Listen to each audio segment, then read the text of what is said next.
තවදුරටත් මේ සිතේ ඉන්න එක මයින්ඩ් එකේ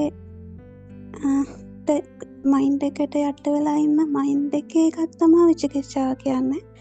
ඒක මයින්ඩ් එක නැතුව අවදිය මත වුණාම තමයි විචිකිච්ඡාව කියන එක නැති වෙලා යන්නේ. එහෙම ඒක ඔව් ඒක මයින්ඩ් එකේ තමයි විචිකිච්ඡාව තියෙන්නේ. ඇත්තටම දැන් මයින්ඩ් එක කියන්නේ දැන් සිතුවිලි නේද? සිතුවිලි වල තමයි විචිකිච්ඡාව තියෙන්නේ. සිතුවිලි වල ඉන්නකම් විචිකිච්ඡාව තියෙනවා. ලෝකයේ ඇත්ත වෙලා ඉන්නකම් විචිකිච්ඡාව තියෙනවා. කෙනෙක් ඉන්නකම් විචිකිච්ඡාව තියෙනවා. ඒක ඇත්ත. ඒ කියන්නේ කෙනෙකුට නේ විචිකිච්ඡාව තියෙන්නේ. විචිකිච්ඡාව කියන එක මේ සැකය හරනහන්ස අවසරයි. ඒකෙදී මේ විචිකිච්ඡාව සැකය කියන එක මේ මයින්ඩ් එක සාමාන්‍ය මනසේ සිතක තියෙන ස්වභාවික තත්ත්වයක්. ඔය කියන්නේ සාමාන්‍ය මනසේ ස්වභාවය. අවදිය මත වුණාම තමයි ඒක තේරෙන්නේ මේක මේ සැකයක්. ඒක සැකේ නැති වෙලා යන්නේ ඒ විදියට. ඔව් ඒ කියන්නේ ඇත්තටම කිව්වොත් දැන් මයින්ඩ් එකේ ඉන්නකම් කොහොමවත් විචිකිච්ඡාවක් එනවා. ඒ කියන්නේ මයින්ඩ් එකෙන් තමයි විචිකිච්ඡාව එන්නේ. නේද? සැකේ එන්නේ විචිකිච්ඡාව එන්නේ මයින්ඩ් එකේ. දැන් බුද්ධ ආදී අටතැන් කෙරේ සැකේ කියනකොට විවිධාකාර ප්‍රතිකඩයන් තියෙනවා මේකේ කතා කරන්න.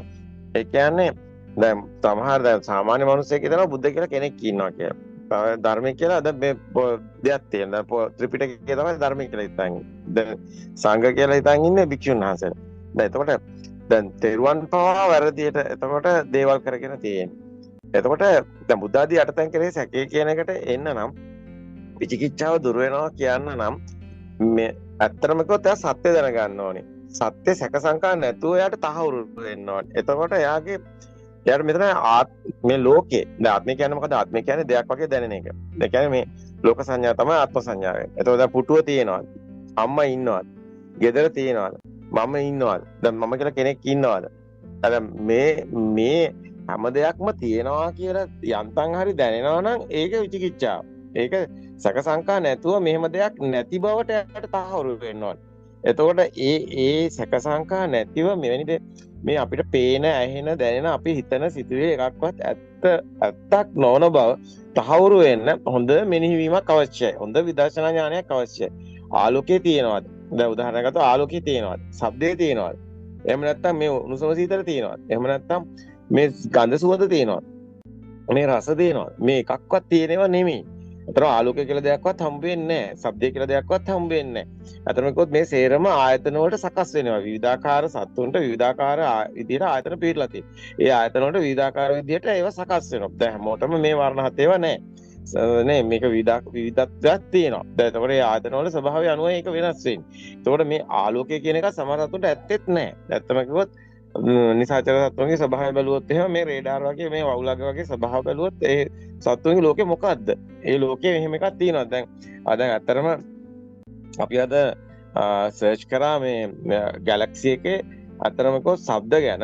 ඒකට බැලුවාම මේ භූමියේ ශබ්ද පවා. එහෙම නැත්නම් මේ ගැලැක්සි එකේ තියෙන ශබ්ද ඇත්තටම ශබ්දයක් තියෙනවා වාතයේ තියෙන්න ඕනේ කියලා විද්‍යාඥයන්ගේ අදහසක් තියෙනවා. නමුත් එහෙම නැතුවත් මේක අපේ මේ ভাইබ්‍රේෂන් එකක් ගැන මේ ভাইබ්‍රේෂන් එක අහන් හිටියනම් කවුරු හරි අතරම ආරංශය ගොඩාක් අධීක්ෂණය කරා ඒ රික්තකයක් තුළ කොහොමද ඒක වෙන්නේ? ඒක වෙන්න පුළුවන්ද කියලා. එහෙමනම් එතන අකම්පිත වෙන්න ඕනේ. එහෙනම් එතන කම්පිතයක් වෙන්නේ කොහොමද? ඇත්තට මේ සද්ද දරා ගන්න බැරි තරම් සද්දයක් අභ්‍යවකාශය තුළ එහෙම කොහොමද සකස් වෙන්නේ කියන්නේ.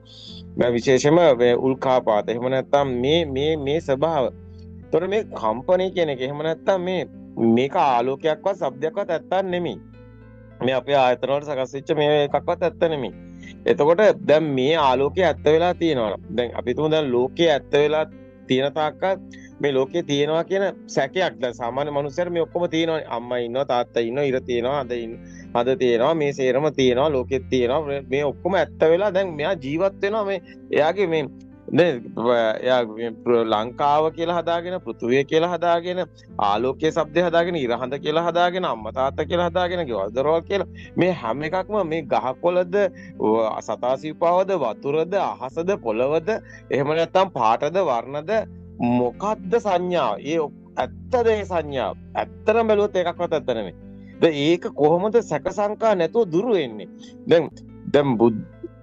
දැන් බුද්ධ ආදී අටතැන් කෙරේ සැකේ දුරු වෙනවා කියන්නේ මේ බුද්ධ කියන්නේ අපි ඊයේ කතා කරා මේ බුද්ධ කියන්නේ. දැන් බුද්ධ කියන්නේ මොකද්ද? දැන් බුද්ධ කියලා ඇත්තටම බුද්ධ කියන්නේ මේ අපි පෙන්නවා මේ අකෝප චේතෝ විමුක්තිය තුළ බුද්ධ කියන ස්වභාවය. බුද්ධ කියන භාවය. බුද්ධ භාවය කියලා අපි ගත්තා.